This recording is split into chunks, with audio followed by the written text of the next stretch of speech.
phobia? Okay, I see a couple of you guys and girls have overcome phobia. It takes a lot of courage and bravery to accomplish this. I personally never thought a phobia would give someone a life experience, and not until it happened to me.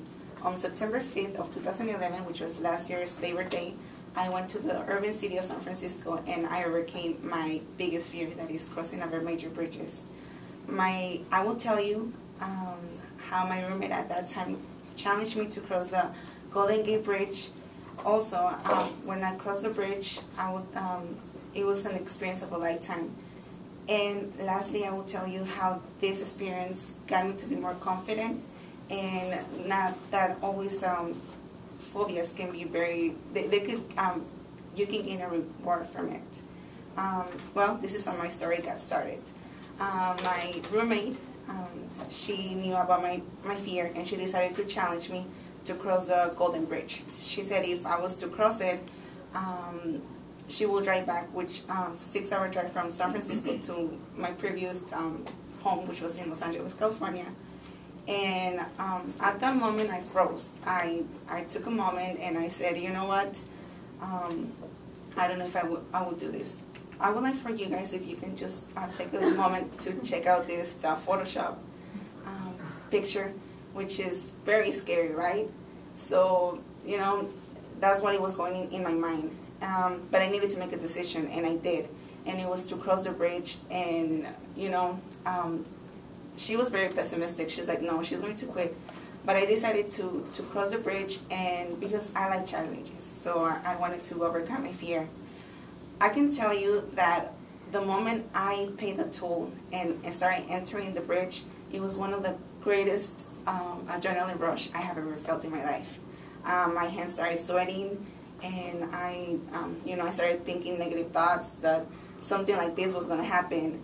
And then a little voice inside me said, you know, you have to calm down, and, you know, you have to just stop thinking that something bad is going to happen.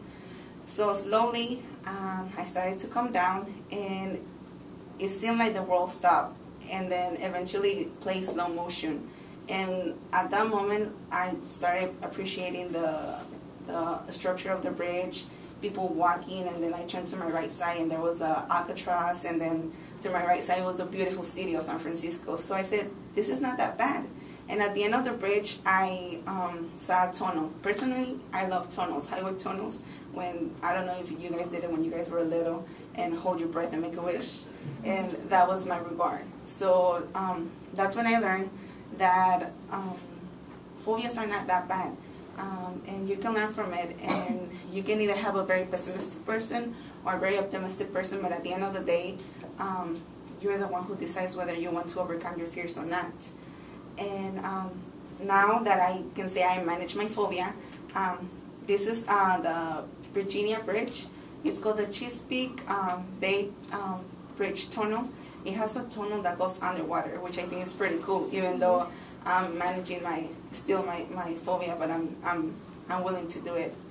And so today I told you about my phobia, how I got there to cross the bridge by my roommate, and also I told you what was my experience while crossing the bridge, and I also told you a little bit what I gained from it. At the end of the day, it's your decision, and if someone ever dares you to cross or actually challenge you to face a fear, I will encourage you to do it, because you never know what you're going to gain from it. So, and like me, I succeeded in my fear, and I believe that all of us can do it. And if you succeeded, then pretty much in life you can accomplish anything.